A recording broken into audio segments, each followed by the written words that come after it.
नमस्कार मंडळी, आजच्या व्हिडिओमध्ये आपण सर्दी, खोकला, अंगदुखी, डोकेदुखी यांसारख्या समस्यावर घरगुती उपचार काय करावेत हे पाहणार आहोत। व्हिडिओ शेवटपर्यंत नक्की पहा। सर्दी, खोकला, पचन समस्या, अंगदुखी यांसारख्या सामान्य आजारांवर मधलिंबू, आल्याचा चहा, हळदीचे दूध, वाफ घेणे आणि कोमट पाण्याच्या गुळण्या करणे हे अत्यंत प्रभावी घरगुती उपाय आहेत। लवंग, तुळशी आणि लसूण यांचा आहारात वापर केल्याने रोगप्रतिकार शक्ती वाढते। चला तर मग बघूया काय करावे। उपाय: सर्दी होतीये ना, चला मग 1 चमचा मधामध्ये चिमूटभर दालचिनी पावडर मिसळून दिवसातून 2दा चाटा। जर सर्दीमुळे डोके जड झाले असेल तर सुंठाचा लेप कपाळावर लावल्याने आराम मिळतो।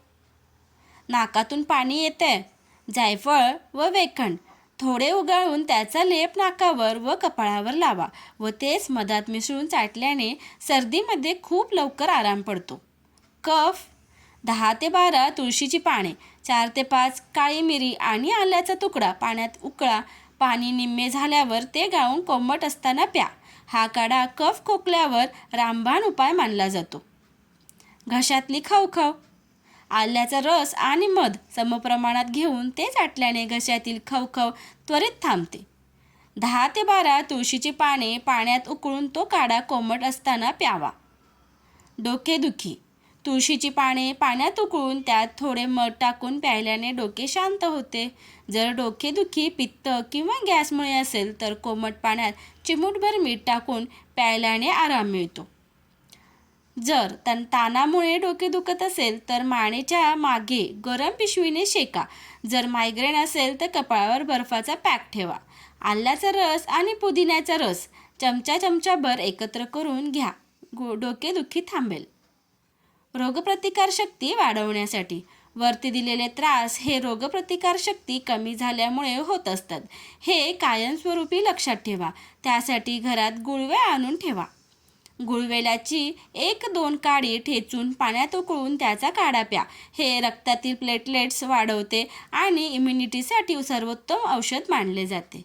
शीतपित्त, गांधी येतायत वारंवार तर मग 1 चमचा शुद्ध गाईचे तूप घ्या, त्यात थोडी खडी साखर आणि 2 ते 3 काळी मिरी पूड मिसळून सकाळी रिकाम्या पोटी खा।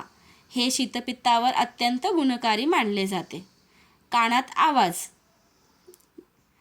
आवाज येत असेल तर तुळशीची पाने स्वच्छ धुवून त्याचा रस काढा। हा रस हलका गरम करून त्याचे 2 थेंब कानात टाका। हे नैसर्गिक प्रतिजैविक म्हणजेच अँटीबायोटिक म्हणून काम करते।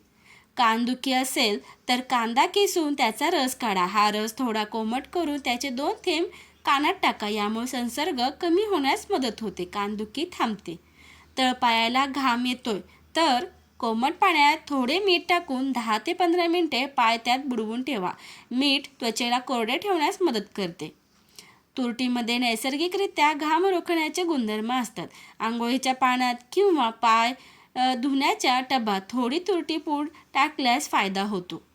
रात्री झोपण्यापूर्वी कापसाच्या सहाय्याने तळपायाला ॲपल सायडर व्हिनेगर लावा। यामुळे बॅक्टेरिया मरतात आणि घाम कमी येतो। पायांच्या बोटांच्या मध्ये बेकिंग सोडा लावल्याने ओलावा शोषला जातो। कफ: तुळशीचा काढा, तुळशीची पाने, आले आणि काळी मिरी यांचा काढा कफावर प्रभावी आहे। हळदीचे दूध: रात्री झोपण्यापूर्वी हळदीचे दूध पिल्याने कफ कमी होतो।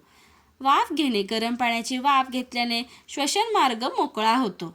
लहानसहान आजारांवर दरवेळी औषध घेण्यापेक्षा आपल्या स्वयंपाकघरातील नैसर्गिक उपाय करून पहा, नक्कीच आराम मिळेल। माहिती आवडल्यास व्हिडिओला लाईक, शेअर आणि सबस्क्राईब करायला विसरू नका। धन्यवाद।